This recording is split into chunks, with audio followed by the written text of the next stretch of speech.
معاویہ ابن ابی سفیان کے متعلق یہ ایک چیز ہمیں دیکھنے کو ملتی ہے کہ کہا جاتا ہے کہ معاویہ ابن ابی سفیان جو جنگ صفین میں مولا علیہ السلام کے مقابل آیا، اس کا مقصد کیا تھا؟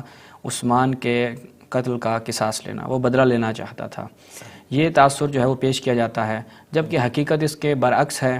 ہمیں دیکھنے کو ملتا ہے کہ معاویہ ابن ابی سفیان حکومت کے پیچھے تھا، یعنی وہ حکومت چاہتا تھا، نہ یہ کہ وہ آپ کہیں کہ قصاص کی۔ خود اس ایک روایت ہم اس حوالے سے پیش کرتے ہیں۔ سب سے پہلے دیکھیں المصنف لابن ابی شیبہ، اس کی المجلد السادس عشر، اس کی 16ویں جلد ہے۔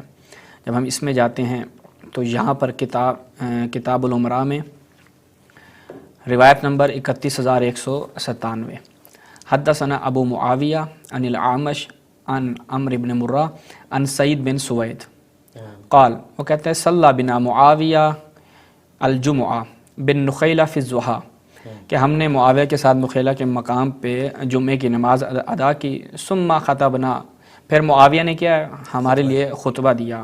اب معاویہ جو خطبہ دے رہا ہے اس میں وہ اپنا مقصد بہت آرام سے بیان کر رہا ہے، اور اس سے یہ واضح ہو جائے گا کہ معاویہ ابن ابی سفیان نہ قصاص کے در پہ تھا۔ وہ بھی ہم ایک اور روایت بھی آپ کے سامنے رکھیں گے کہ معاویہ اصلاً قصاص کے در پہ نہیں تھا، اور اس کی تائید میں یہ جو ابھی ہم روایت آپ کی خدمت میں پڑھ رہے ہیں، اس کی تائید میں ایک اور روایت بھی رکھتے ہیں۔ ما قاتلتکم لتصلوا ولا لتصوموا، کہ میں نے تمہارے ساتھ اس لیے جنگ نہیں کی کہ تم نماز پڑھو، ولا لتصوموا، اس لیے کہ تم روزے رکھو، ولا لتحجوا، کہ تم جو ہے وہ حج کرو، ولا لتزکوا، اور اس لیے بھی نہیں کہ تم زکوٰۃ دو۔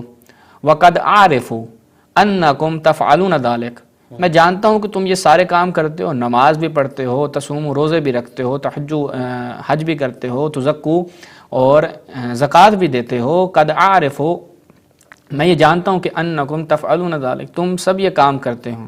ولیکن، اب یہاں پہ ولیکن کے بعد جو کہہ رہے ہیں نا کہ میں نے اس لیے جنگ نہیں کی، بلکہ کس لیے جنگ کی؟ انما قاتلتکم لاتامر علیکم، میں نے اس لیے تم لوگوں سے جنگ کی ہے تاکہ تمہارے اوپر حکومت کروں۔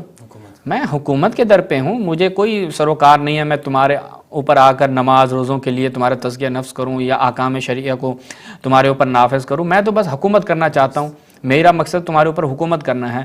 فقد عطانی اللہ، اور اللہ نے، یہ منصوص ہے، ہاں منصوص من اللہ معاویہ سمجھتا ہے، کہتا ہے فقد اعطانی اللہ، اللہ نے اعطانی اللہ ذالک، اللہ نے یہ مجھے حکومت عطا کی ہے۔ وَأَنْتُمْ کارہون، اور تم جو ہے وہ اس سے کراہت کر رہے ہو۔ خدا کے بندو، خدا کی ایک نعمت جو مجھے خدا نے دی ہے، وہ میں حکومت پہ آ گیا ہوں، چاہے وہ جیسے کیسے کر کے آیا ہوں۔ عثمان کے قصاص کا میں نے سامنے مسئلہ رکھا، لیکن یہ بات قطعی اور یقینی ہے کہ میں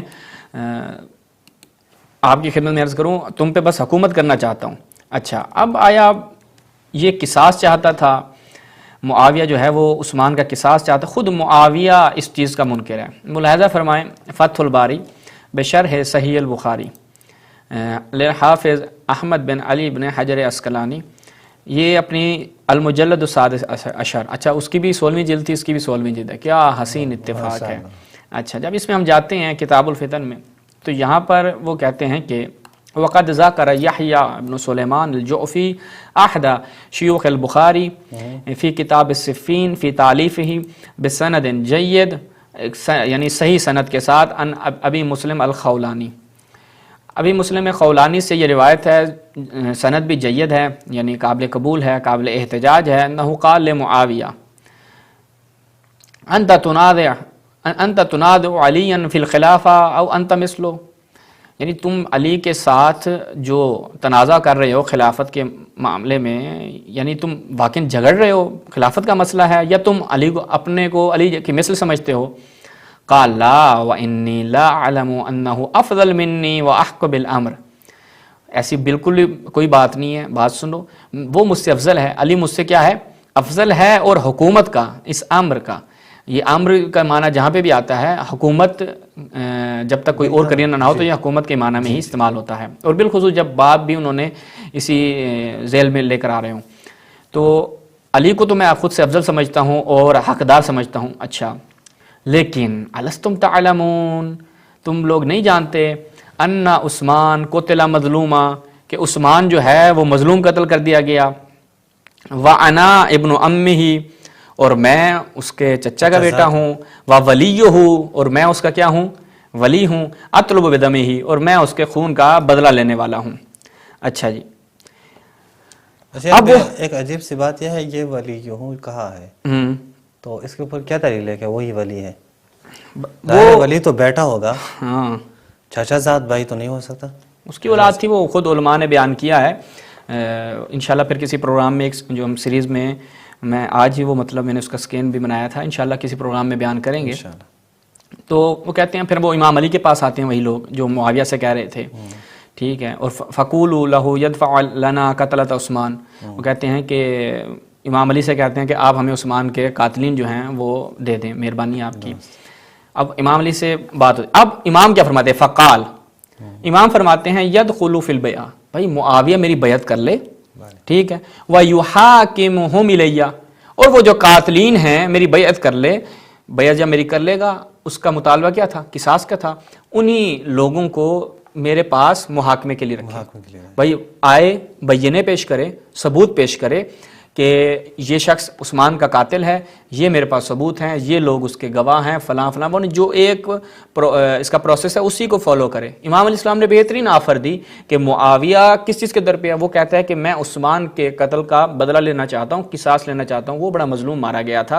امام علیہ السلام نے کہا اچھا، اس پہ تو جھگڑا ہی نہیں ہے بھائی، میں تو حاضر ہوں، وہ بیعت کریں، ٹھیک ہے، ان کو میرے نزدیک محاکمہ کرے. جواب معاویہ نے کیا دیا؟ آیا معاویہ نے قبول کر لیا؟ ملاحظہ فرمائیں اگر صفحہ 19 بدید، فَامْتَنَعَ معاویہ، کیا جی؟ معاویہ نے منع کر دیا. بھائی معاویہ تو عثمان کے قصاص کے در پہ تھا، قصاص کا مطالبہ رکھتا تھا، تو پھر اس نے منع کیوں کیا؟ منع کر دیا جناب. امام علیہ السلام اس کو ایک کھلی آفر دے رہے ہیں کہ آؤ محاکمہ کرو. اور عقلی بھی یہی ہے، ٹھیک ہے، عقلی بھی یہی ہے کہ ایک اسلامی خلافت حکومت قائم ہے، اس میں آپ آ جائیں شریفوں کی طرح، بدماشیاں نہ کریں، شریفوں کی طرح آ کر آپ مطالبہ کریں، جو بھی مطالبہ ہوں. پتہ چل جائے گا کہ کون کون جو ہے لوگ اس میں ملوث ہیں، وہ سارے جو ہے وہ سامنے آ جائیں گے. اس میں تو کوئی دوسری بات اب لیکن معاویہ جو ہے وہ اس چیز کو منع کر دیتا ہے.